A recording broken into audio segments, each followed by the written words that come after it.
سورۃ الفجر میں آتا ہے والفجر وليال عشر والشفع والوتر واللیل اذا یسری هل فی ذلک قسم لذی حجر.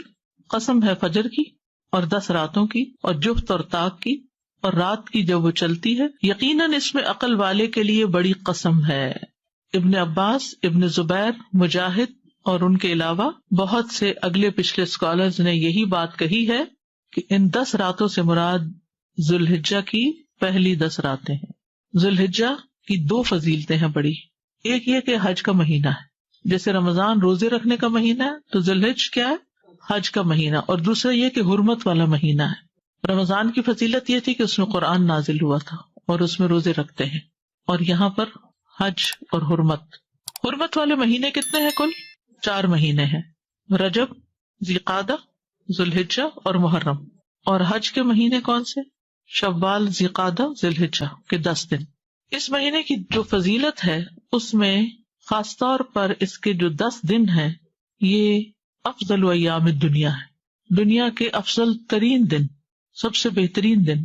رسول اللہ صلی اللہ علیہ وسلم نے فرمایا دنیا کے دنوں میں افضل ترین دن 10 دن یعنی عشرہ ذوالحجہ کے دن ہے. کوئی دن اللہ کے ہاں ان 10 دنوں سے زیادہ عظمت والا نہیں. ان کی عظمت کو محسوس کیجیے، سمجھیے، ان کو عام دنوں کی طرح ہم نے نہیں گزارنا. حدیث میں آتا ہے کوئی دن اللہ کے ہاں ان 10 دنوں سے زیادہ عظمت والا نہیں، اور نہ ہی کسی دن کا عمل اللہ تعالیٰ کو ان 10 دنوں کے عمل سے زیادہ محبوب ہے. پس تم ان 10 دنوں میں کثرت سے لا الہ الا اللہ، اللہ اکبر اور الحمدللہ کہو. تو ان دنوں میں کرنے والا افضل ترین کام کیا ہے؟ یہ تسبیحات زیادہ سے زیادہ، تہلیل، تکبیر، تحمید. ابن عباس کہتے ہیں کہ رسول اللہ صلی اللہ علیہ وسلم نے فرمایا اللہ تعالیٰ کو کوئی نیک عمل کسی دن میں اتنا پسندیدہ نہیں جتنا ان دنوں میں پسندیدہ اور محبوب ہوتا ہے، یعنی عشرہ ذوالحجہ. صحابہ نے کہا اللہ کے رسول کیا جہاد فی سبیل اللہ بھی نہیں؟ آپ نے فرمایا نہیں، جہاد فی سبیل اللہ بھی نہیں، مگر جو کوئی شخص اپنی جان اور مال لے کر نکلا ہو پھر کچھ واپس نہ لایا ہو. ان دنوں میں کوئی بھی جو نیکی کی جائے گی وہ عام دنوں کے مقابلے میں افضل ہوگی. مثلاً قرآن کی تلاوت، اذکار کی کثرت، صدقہ خیرات. نبی صلی اللہ علیہ وسلم نے فرمایا اللہ تعالیٰ کے نزدیک ذوالحجہ کے 10 دنوں میں نیک اعمال بہت پاکیزگی اور بہت بڑے ثواب کا باعث ہیں. پاکیزگی کی بھی بات پڑھی نا، ازکا عند اللہ واعظم اجرا، جہاد سے بھی افضل اعمال ہیں. صحابہ ان دنوں انتھک محنت کیا کرتے تھے. پھر چونکہ حرمت والا مہینہ ہے تو ہمیں دوسروں کی جان، عزت، مال، ان سب کی حرمت رکھنی ہے، یعنی ڈوز اینڈ ڈونٹس. ایک طرف کیا کرنا ہے؟ تسبیحات کی کثرت، اور دوسری طرف کیا چھوڑنا ہے؟ غیبت، چگلی، تانا، فضول میں لغو باتیں، ہنسی مذاق. اور ان دنوں کا سب سے افضل عمل قربانی ہے. اقوال میں تسبیحات ہیں، افعال میں قربانی. اپنے شر سے دوسروں کو محفوظ رکھنا، اپنی زبان سے دوسروں کو اذیت نہیں دینا، بدگمانی، تجسس، ٹوہ نہیں لگانا، آر نہیں دلانا، نفرت و بغض نہیں کرنا، ظلم نہ کرنا، نہ ہونے دینا، کسی کو بے عزت نہیں کرنا، آر دلانا اور تانا دینے والی عادتوں کو چھوڑنا ہے. ٹانٹنگ وہ جو عادتیں ہوتی ہے نا ان کو بھی چھوڑنا ہے. غصہ نافذ کرنے کی طاقت رکھنے کے باوجود اس کو چھوڑ دینا ہے. گالی گلوچ، بد زبانی، ان چیزوں سے بھی بچنا ہے. مسلمان کو ہر طرح کی اذیت دینے سے رکنا ہے. رشتہ داروں کی قطع تعلق ہی نہیں کرنی، ان کو منانا ہے. ظالم رشتہ داروں پر بھی مہربانی کرنی ہے. اپنے شر سے پڑوسیوں کو بچانا ہے. اپنے ایمان کی تجدید کرنی ہے. صبر اور عفو درگزر کرنا ہے. اچھا اخلاق اختیار کرنا ہے. اول وقت پہ نماز پڑھنا ہے. قیام لمبا کرنا ہے. ہو سکے تو تہجد پڑھنا ہے. روزہ رکھنا ہے. حج کے لیے تو چلے گئے ہیں لوگ، ہو سکے تو حج کرنا ہے. مالی صدقات میں اپنے اہل و عیال کی ضروریات پوری کرنا. ناراض رشتہ دار کو تحفہ دینا. اپنے بہن بھائیوں کی یا اپنے دوستوں کی ضروریات پوری کرنا. پانی پلانا. ایسا صدقہ جو خود کو محتاج نہ کرے کسی کا. ناراض لوگوں کو آپس میں صلح کرانا. کسی کو خوش کرنا، کسی کو پریشانی دور کرنا. پھر اپنے نفس اور خواہش سے جہاد کرنا. لوگوں کو اپنی برائی سے محفوظ رکھنا. اور صدقے خیرات میں کھانے پینے اور دیگر چیزوں کے علاوہ اچھی کتابیں، اچھے پیمفلیٹس اور خصوصاً اس ٹاپک کی اویئرنیس لوگوں میں کریٹ کرنا ہے. قرآن کی تلاوت میں عام روٹین سے زیادہ پڑھنا، اس کو انکریز کرنا ہے. اللہ سبحانہ تعالیٰ ہمیں عمل کی توفیق عطا فرمائے. پیمفلیٹ نکال لیجیے، ہم اسی میں سے پڑھیں گے تاکہ پھر یہ باتیں ہمیں یاد بھی رہیں. عشرہ ذوالحجہ، عید الاضحیٰ اور قربانی۔ فضائل عشر ذوالحجہ۔ رمضان المبارک کے بعد ذوالحجہ کا مہینہ اسلامی مہینوں میں نہایت اہمیت کا حامل ہے۔ یہ مہینہ حرمت والے مہینوں میں سے ایک ہے۔ ذوالحجہ کا پہلا عشرہ نیکیوں اور اجر و ثواب کے اعتبار سے عام دنوں کے مقابلے میں بہت اہم ہے، جس کی فضیلت قرآن کریم اور احادیث سے ثابت ہے۔ قرآن مجید میں اللہ سبحانہ تعالیٰ نے ان دنوں کی قسم کھائی ہے، والفجر ولیال عشر، قسم ہے فجر کی اور 10 راتوں کی۔ اکثر مفسرین کے نزدیک لیال عشر سے مراد ذوالحجہ کی ابتدائی 10 راتیں ہیں۔ یہ ہم جانتے ہیں کہ اللہ سبحانہ تعالیٰ نے اس کائنات کے اندر بعض چیزوں کو بعض پر فضیلت دی ہے۔ انسانوں میں سے سب سے زیادہ فضیلت کس کی ہے؟ انبیاء کی، اور پھر انبیاء میں سے محمد صلی اللہ علیہ وسلم کی۔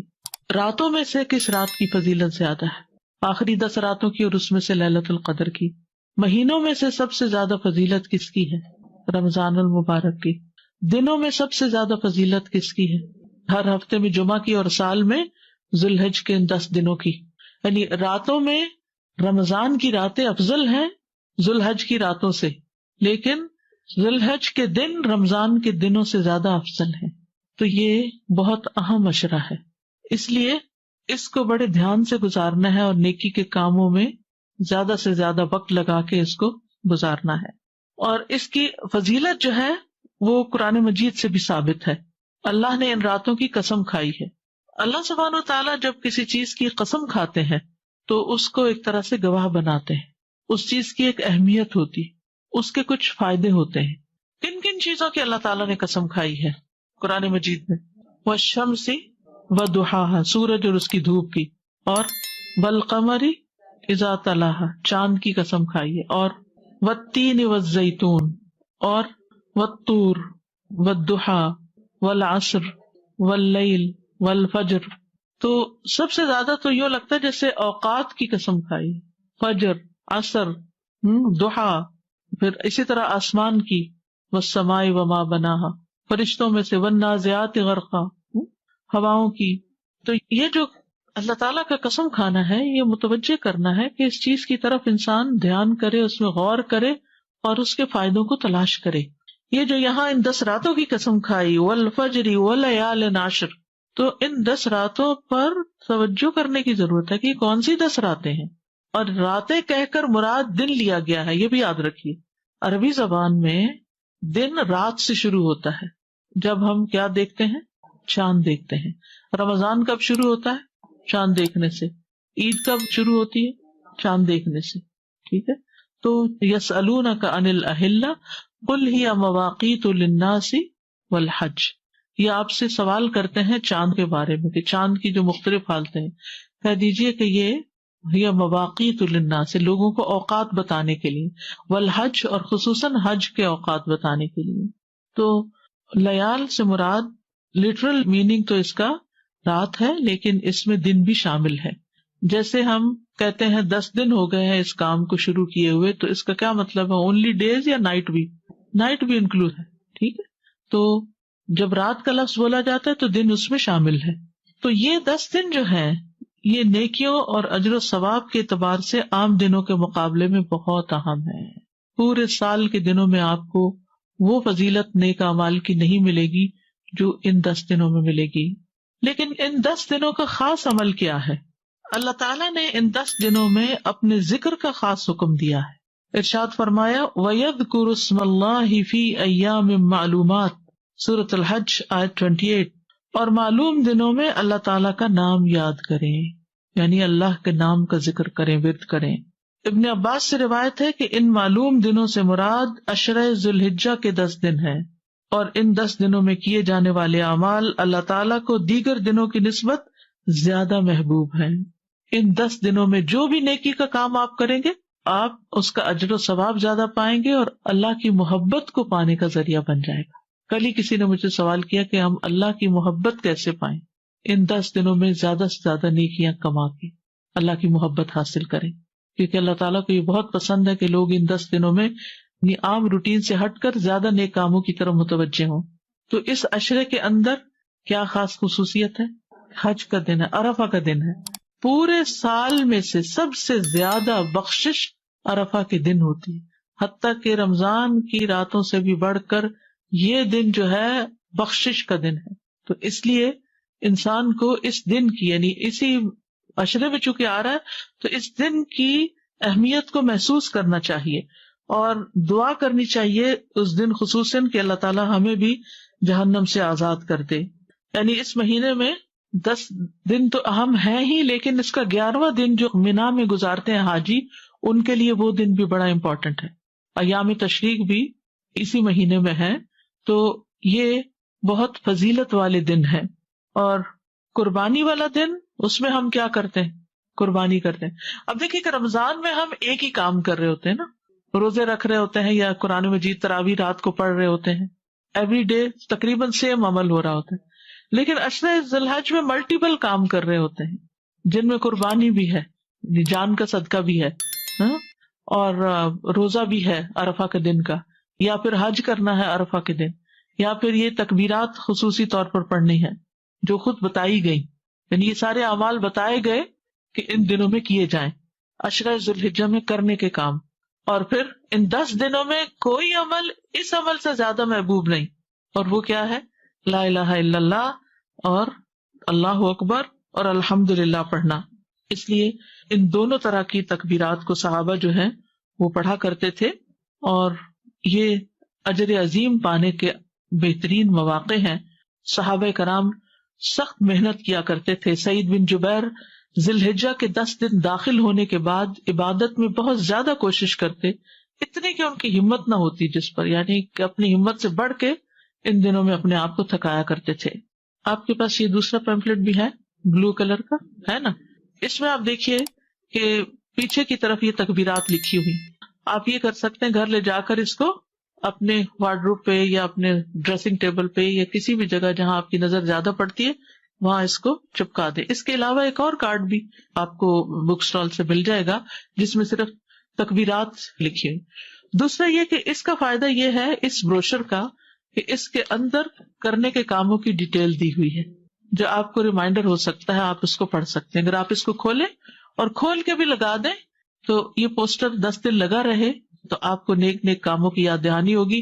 آپ چاہیں تو اس کو کسٹمائز کر کے اپنے پرسنل مزید کوئی چیزیں اس میں لکھنا چاہیں جو اس میں نہیں لکھی ہوئی تو وہ بھی آپ لکھ سکتے ہیں، کیونکہ یعنی نماز، روزہ، قرآن مجید، ذکر اور دعا، صدقہ و خیرات، خدمت خلق، عید اور قربانی، متفرقات، یہ ساری چیزیں ان 10 دنوں میں جمع ہو سکتی ہیں، کیونکہ کسی بھی دن کیا ہوا عمل اللہ تعالیٰ کو ان 10 دنوں میں کیے ہوئے عمل سے زیادہ محبوب نہیں.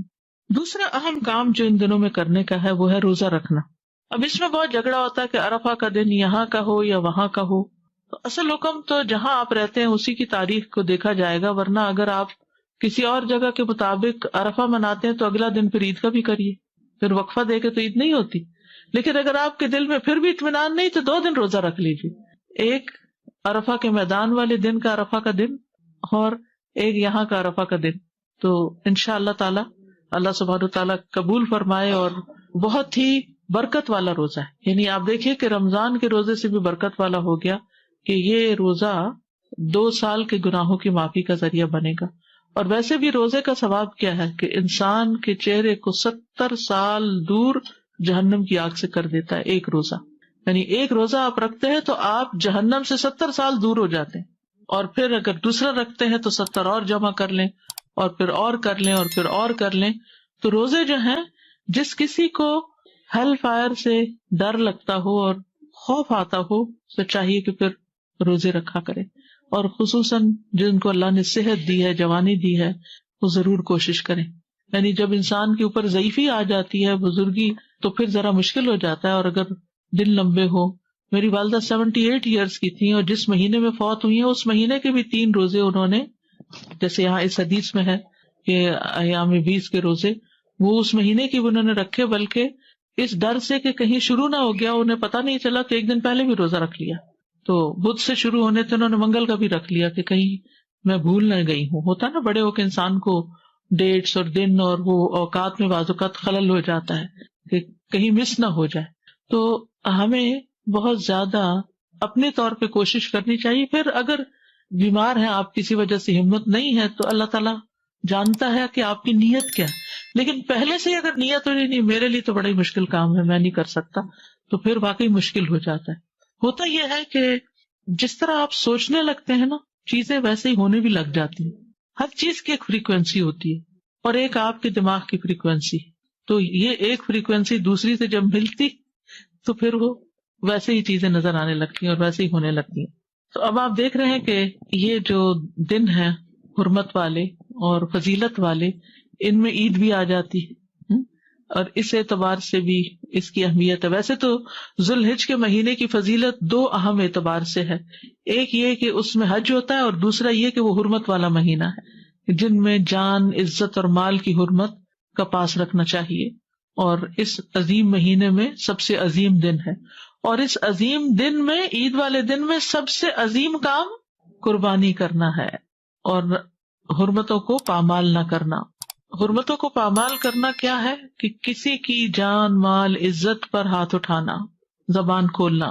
حسن رضی اللہ عنہ نبی صلی اللہ علیہ وسلم کے اس قول کہ صبح آدمی ایمان والا ہوگا اور شام کو کافر، یا شام کو ایمان والا ہوگا اور صبح کافر، کے متعلق بیان فرماتے تھے کہ صبح کو اپنے بھائی کی جان، مال اور عزت کو اپنے اوپر حرام سمجھے گا، لیکن شام کو حلال سمجھنے لگے گا. اور اسی طرح شام کو حرام سمجھتا ہوگا اور صبح اس کو حلال کر لے گا. یعنی وہ اس حدیث کا مفہوم یہ بیان کیا کرتے تھے کہ ایک شخص ایمان میں ہے، دوسروں کے بارے میں اچھا گمان رکھتا ہے، شام تک موڈ ہی بدل گیا اور غیبت شروع کر دی یا کوئی الزامات دینے شروع کر دیے. تو اس لیے ان دنوں میں جہاں کچھ کرنے کے کام ہے وہاں کچھ نہ کرنے کے کام بھی ہیں. جیسے کل میں نے عرض کیا تھا نا کہ دین مکمل نہیں ہوتا جب تک کہ ہمارے اعمال میں سے کچھ عمل آئے نہ اور کچھ عمل نکلے نہ. ہم بعض اوقات کرنے والے کام تو بہت سے کرتے رہتے ہیں اور نہ کرنے والے کام چھوڑتے نہیں ہیں، جن میں خصوصی طور پر حرمتوں کو پامال کرنا، کسی کی جان، مال، عزت، آبرو. رسول اللہ صلی اللہ علیہ وسلم نے فرمایا ایک مسلمان کی ہر چیز دوسرے مسلمان پہ حرام ہے، اس کا خون، اس کا مال، اس کی عزت و آبرو. اپنے ہر قسم کے شر سے دوسروں کو محفوظ رکھنا چاہیے. نبی صلی اللہ علیہ وسلم نے فرمایا تم میں سب سے بہتر وہ ہے جس سے خیر کی امید ہو. یعنی جب وہ سامنے سے آ رہا ہو تو آپ کہیں کوئی اچھی بات ہی کرے گا، اس کے منہ سے اچھی بات نکلے گی، یہ مجھے ذلیل نہیں کرے گا، یہ میرے ساتھ بدتمیزی نہیں کرے گا، یہ مجھے کوئی ٹانٹ نہیں کرے گا، یہ میرے پہ کوئی چڑھائی نہیں کرے گا، خیر ہی ہوگی اس سے. تو آپ سوچئے کہ ہماری پرسپشن کیا ہے جب ہم کسی سے ملتے ہیں یا دور سے آ رہے ہوتے ہیں تو لوگ ہمیں دیکھ کے کیا فیل کرتے ہیں؟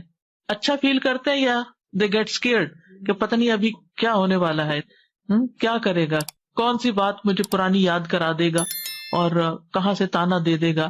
یعنی کچھ لوگوں سے اپنی عزت بچانی پڑتی ہے اور ایسے لوگ کترا کے نکل جاتے ہیں، اور کچھ لوگ ہوتے ہیں کہ جن کے ملنے کا انتظار رہتا ہے کہ وہ آئیں اور ان سے کوئی خیر کی بات سنیں.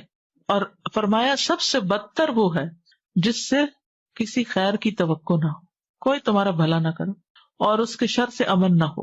اس لیے بہت ضروری ہے کہ ان دنوں میں غیبت، چغلی وغیرہ سے بچنا چاہیے، اپنی زبان سے دوسروں کو اذیت نہیں دینی چاہیے، آپس میں نفرت اور بغض کو چھوڑ دینا چاہیے، نہ ظلم کرنا چاہیے نہ ہونے دینا چاہیے، کسی کو بے عزت نہیں کرنا چاہیے، آر دلانے اور تانا دینے والی آتوں کو چھوڑ دینا چاہیے، کیونکہ جو شخص کسی کو آر دلائے گا اس پر اس چیز کا وبال آئے گا.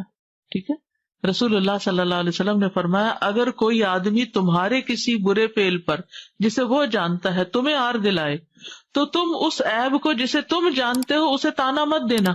یعنی کسی نے تمہیں تانا دے دیا ہے تو بدلہ لینے کے لیے تانا نہ دینا، کیونکہ اس چیز کا وبال اس پر ہوگا جو اس نے کی ہے. تو یہ بہت اہم چیز ہے. بالکل جیسے حج کے دنوں میں کیا حکم ہے کہ فلا رفث ولا فسوق ولا جدال فی الحج، کہ گناہ کے کام نہیں، جھگڑا نہیں، بے حیائی کے کام نہیں، پھر گالی گلوچ اور بد زبانی سے انسان کو بچنا چاہیے، ہر قسم کی اذیت سے دور رہنا چاہیے. یعنی جیسے سب کے سامنے تھوک دینا، گلی بازار پہ کوڑا پھینکنا، پیشاب کر دینا کسی کے سامنے، اس طرح کی جو بھی چیزیں دوسروں کو اذیت دینے والی ہیں. پھر اسی طرح قطع رحمی کے وبال سے بچنا چاہیے، کیونکہ قطع رحمی کرنے والے کے اعمال قبول نہیں ہوتے، اور جو رشتوں کو کاٹ کے رکھتا ہے یا جھوٹی قسم اٹھاتا ہے وہ مرنے سے پہلے اس کا وبال دیکھ کر رہے گا. ظالم رشتہ داروں پر بھی مہربانی کرنی چاہیے، خادموں پر زیادتی سے بچنا چاہیے، پڑوسیوں کو شر سے بچانا چاہیے۔ عید کے دن 2 رکعتیں بس جلدی سے پڑھ کے فوراً لوگ کھڑے ہونے لگتے ہیں، یا تو واپس جانے لگتے ہیں یا پھر ایک دوسرے سے گلے ملنے لگتے ہیں، امام صاحب بول رہے ہیں پرواہ نہیں ہے۔ تو جتنی نماز امپورٹنٹ ہے ایسے ہی یہ نماز کا حصہ ہے، یہ خطبہ بھی سننا لازم ہے۔ تو اس وقت خاموشی ہونی چاہیے، جیسے جمعے کے خطبے میں خاموشی ہوتی ہے، پورے ادب، احترام اور وقار کے ساتھ۔ ہوتا یہ ہے کہ بعض اوقات ہم لیٹ پہنچتے ہیں، اسی لیے یہاں یہ بھی لکھا گیا جلدی پہنچے۔ لیٹ پہنچتے ہیں، راستے میں بیٹھ جاتے ہیں یا گاڑی ڈبل پارکنگ کر کے آ جاتے ہیں، تو پھر جلد بازی ہوتی ہے کہ بس سلام پھیریں اور فوراً نکلیں، یا پھر کام پہ جانے کی جلدی ہوتی ہے، تو یہ ان آداب کے خلاف ہے بات، تو اس پر توجہ کرنی چاہیے۔ عید کی خوشی میں سرشار ہوتے ہیں اور سرشاری میں سب کچھ بھول جاتے ہیں، ادب آداب ہی بھول جاتے ہیں کہ کیا کرنا چاہیے کیا نہیں، کیونکہ جس سے مل رہے ہیں اس قدر ایکسائٹیڈ ہیں، گلے مل کر جھولتے رہتے ہیں، اور یہ بھول جاتے ہیں کہ پیچھے کوئی لوگ بھی کھڑے، اور بعض اوقات لمبی لائنیں کھڑی ہو جاتی ہیں ہمارے پیچھے، اور ہم عین دروازے کے بیچ میں کھڑے ہو کر اپنی لمبی چوڑی باتیں اور دن بھر کا پروگرام شیئر کرنے لگتے ہیں کہ آج کہاں جانا ہے۔ تقبل اللہ منا و منکم، اللہ تعالی ہم سے اور آپ سے عبادت قبول فرمائے۔ نماز عید کے لیے ایک راستے سے جانا اور دوسرے سے واپس آنا، ہلکے پھلکے کھیلوں اور اشعار کے ذریعے خوشی منانا۔ جی، بچوں کے ساتھ یعنی خاص طور پر کچھ نہ کچھ ایسا پروگرام رکھا جائے کہ جس سے انہیں محسوس ہو کہ آج خوشی کا دن ہے۔ قربانی جو ہے نا، یہ اللہ کا قرب حاصل کرنے کے لیے کی جاتی۔ لوگ اس میں بڑی لمبی چوڑی بحثیں کرتے ہیں، جس کے پاس 7.5 تولے سونا ہو اس پر قربانی واجب ہے، اور جس کی جاب اتنے پیسوں کی ہو وہ قربانی کرے گا۔ تو اصل بات یہ ہے کہ قربانی اللہ کے قرب کے لیے ہوتی ہے، کہ ہم اللہ کے قریب ہوں، اور اللہ کی محبت میں کی جاتی ہے، شکرانے کے طور پر ادا کی جاتی ہے کہ اللہ نے ہمیں نعمتیں دی ہیں، ہم دوسروں کو بھی نعمتوں میں شریک کریں۔ تو اس میں لمبی چوڑی مین میخ نہیں نکالنی چاہیے، اور اگر آپ کے اندر وسعت ہے تو قربانی کر لیں، کیونکہ اصل چیز ہے وسعت، کہ آپ اپنے اخراجات پورے کرنے کے قابل ہیں، اور اگر ایک قربانی بھی سب گھر والوں کی طرف سے ہو جائے تو کافی ہوتی ہے۔ قربانی کے بعض اوقات لوگ عجیب و غریب مقاصد بنا لیتے ہیں، دوسروں کو شو آف کرنا، دکھاوا کرنا، اور تفاخر اور مہنگے مہنگے جانور خریدنا۔ تو یہ کوئی دکھاوے کا موقع نہیں ہے، بلکہ خالصتاً اللہ کو راضی کرنے کے لیے قربانی کرنی چاہیے۔ فَصَلِّ لِرَبِّكَ وَانْحَرْ، یعنی اللہ کو نہ خون پہنچے گا نہ گوشت پہنچے گا، خون زمین میں گر جائے گا اور گوشت ہم کھا لیں گے۔ وہاں کیا جائے گا؟ دلوں کا تقویٰ۔ تقویٰ میں کیا ہے؟ اللہ سے محبت کتنی، اللہ کا خوف کتنا ہے۔ یعنی اس قربانی کی عید کے بعد ہمارے تقویٰ میں کیا اضافہ ہوا، یہ ہے سوال۔ قرب میں کتنا اضافہ ہوا اور تقویٰ میں کتنا اضافہ ہوا، ہم سب کو اپنے آپ سے پوچھنا ہے کہ عشر ذی الحج کے بعد ہماری کیفیات کیا ہیں، اور اگر پہلے حال سے بھی گئے ہیں صرف پکنک منا کے اور باربیکیو کر کے ادم شور ہنگامہ، تو پھر ہم نے اصل مقصد تو کھو دیا۔ تو اس لیے آپ کو یہ جو گفٹ دیا گیا ہے، تو جب کسی کو گفٹ دیا جائے تو اس کو کیا کرنا چاہیے؟ اس کو استعمال بھی کرنا چاہیے اور واپس بھی کرنا چاہیے۔ جی، اذا حییتم بتحیۃ فحیوا باحسن منہا اور ردوہا۔ تو جنہوں نے آپ کو گفٹ دیا ہے، جنہوں نے بھی دیا ہے، وہ چاہتے ہیں کہ آپ ان کے ثواب میں اضافہ کرتے ہوئے اس کو کسی کے ساتھ شیئر کریں، گھر والوں کے ساتھ اس کو شیئر کریں۔ آپ یہ بھی کر سکتے ہیں کہ گھر والوں کو کٹھے بٹھا کے تھوڑا تھوڑا انہیں سے ریڈ کروا لیں، اگر اردو آتی نہیں آتی تو خود ان کو پڑھ کے سنا دیں، یا اس کا انگلش بھی ہے وہ ان کو سنا دیں۔ اس کا فائدہ کیا ہوگا کہ سب کو ریمائنڈر ہو جائے۔ یہ میں نے خود تیار کروایا تھا، اس پہ ریسرچ کی تھی، سب کچھ کیا تھا، لیکن خود مجھے ذاتی طور پر ہر سال اس کو پڑھنے کی ضرورت محسوس ہوتی ہے، کیونکہ علم پرانا ہو جاتا ہے، بھول جاتی ہیں باتیں، روح نہیں زندہ رہتی، وہ چیزیں نیچے ہی دب جاتی ہیں، پھر ان کو نکال کے فریش کرنا پڑتا ہے۔ تو اس علم کو زندہ کرنے کی ضرورت ہے، کسی نہ کسی کے ساتھ ضرور شیئر کریں، چاہے لکھ کے کریں، بول کے کریں، پوسٹ کر کے کریں، دے کے اور مزید لے کے بانٹ کے، یعنی کچھ نہ کچھ اس میں حصہ ڈالیں، ٹھیک ہے۔ اور اگر آپ ساری کائنات پر غور کریں تو ہر چیز کچھ نہ کچھ قربانی کرتی ہے۔ اب جیسے ایک درخت ہے، کتنی تکلیفیں اٹھا کے وہ سردی گرمی میں کھڑا رہتا ہے، پھلوں کا بوجھ اٹھاتا ہے، لیکن وہ پھل سارے خود کھا جاتا ہے۔ کون کھاتا ہے وہ پھل؟ ہم کھاتے۔ سمندر کا پانی ہے، وہ بھاپ اڑتی ہے، ہوائیں اس کو اٹھاتی ہیں، تکلیف اٹھاتی ہیں ہمارے لیے، لے کے اڑتی ہیں، اور پھر وہ کون فائدہ اٹھاتا ہے؟ ہم فائدہ اٹھاتے ہیں۔ ہر چیز قربانی کر رہی ہے، اپنے اپنے طریقے سے کر رہی ہے، اور ایک ہم ہے کہ ہر چیز لے کے بیٹھے ہوئے، علم لے لیتے ہیں، وہ لے کے بیٹھ جاتے ہیں، اللہ مال دیتا ہے، وہ لے کے بیٹھ جاتے ہیں، کوئی اور چیز اللہ ہمیں دیتا ہے، شیئرنگ کا نہیں سوچتے تو قرب ملتا ہے دینے سے، قربان کرنے سے۔ ابراہیم علیہ السلام کو قرب کیوں ملا تھا اللہ کا؟ اللہ نے ان کو اپنا دوست کیوں کہا؟ بیٹا قربان کرنے لگے، ہر چیز قربان کر رہے تھے۔ ایک بات بڑی عجیب لگتی ہے مجھے کبھی کہ اللہ سبحانہ وتعالیٰ فرماتے ہیں وَآتَيْنَاهُ فِي الدُّنْيَا حَسَنَةً، کہ ہم نے ابراہیم کو دنیا میں حسنہ عطا کی۔ ہاں، کہتے ہیں ان کی زندگی تو امتحانوں سے بھری ہوئی تھی، اور اللہ سبحانہ وتعالیٰ اس کو حسنہ کہتے ہیں۔ تو جب ہم مانگتے ہیں ربنا آتنا فی الدنیا حسنہ، تو اس کا صرف یہ مطلب نہیں ہوتا کہ اور مال مل جائے اور زندگی عیش و عشرت کا نمونہ بن جائے۔ اس کا مطلب ہے کہ ہمیں زیادہ سے زیادہ نیکیوں کی توفیق ہو، اور اگر ہماری زندگی میں کوئی امتحان آئے تو وہ بھی ہمارے درجات کی بلندی کا ذریعہ بن جائے۔ یہ ہے حسنہ، اور نیکی کی توفیق، اور نیکی کی توفیق، اور وہ اپنی نیند، آرام، سکون قربان کر کے ہی ملے گا۔ جب تک آپ اپنی کوئی چیز قربان نہیں کرتے نا تو کسی اور کو کچھ دے نہیں سکتے۔ تو یہ قربانی کا جذبہ صرف اس جانور کی قربانی کر کے نہ کریں، یہ قربانی کا جذبہ اپنے اندر بھی لائیں۔ یہ عید کا پیغام یہی ہے، یہی ریمائنڈر ہے، اپنے اندر بھی قربانی کا جذبہ لائیں کہ دوسروں کی خاطر کبھی کسی کے لیے اپنی نیند قربان کر لینا، اور کبھی کسی کے لیے اپنی بھوک، اور کبھی کسی کے لیے اپنا مال، اور کبھی جان، اور کبھی اوقات، یعنی کچھ نہ کچھ دینے والے بنے۔ دیکھیں، اللہ اور ہمارے درمیان یہ دنیا حائل ہے، جتنا جتنا ہم اس کو اللہ کی خاطر نکالتے جائیں گے، یعنی اللہ کی خاطر استعمال کریں، ہم اللہ کے قریب ہوتے جائیں گے۔ اور یہ ہمیں فزیکلی ایک ایکٹیویٹی کرائی گئی، جانور ذبح کرو اور دیکھو اللہ نے اس کو پیدا کیا تمہارے لیے، کیسے وہ اپنی جان دے رہا ہے، تم اس کی تو جان لے رہے ہو، اپنی بھی کبھی دینے کی سوچی؟ یہ تو ایک ریچول ہے، اللہ کا حکم ہے۔ جی، اہمیت قربانی، کہ یہ صرف ہمیں حکم نہیں دیا گیا، ہر امت کو اس کا حکم تھا، ہر دور میں اس کا حکم رہا، سب شریعتوں میں قربانی رہی ہے۔ کہ پوچھے یہ قربانی ہم کیوں کرتے ہیں؟ فرمایا تمہارے باپ ابراہیم کی سنت ہے، یعنی انہوں نے اپنے بیٹے کی قربانی کرنے سے بھی دریغ نہیں کیا، تو ہم ان کی پیروی میں کم از کم ایک جانور تو قربان کریں۔ اگر ایک گھر میں ایک قربانی ہوتی ہے کافی ہے، اگر وہ سب اپنی اپنی کرنا چاہے تو بھی ٹھیک ہے، اور اگر ایک سب کی طرف سے ہونا چاہے تو وہ بھی ٹھیک ہے، سب کی ہو جائے گی۔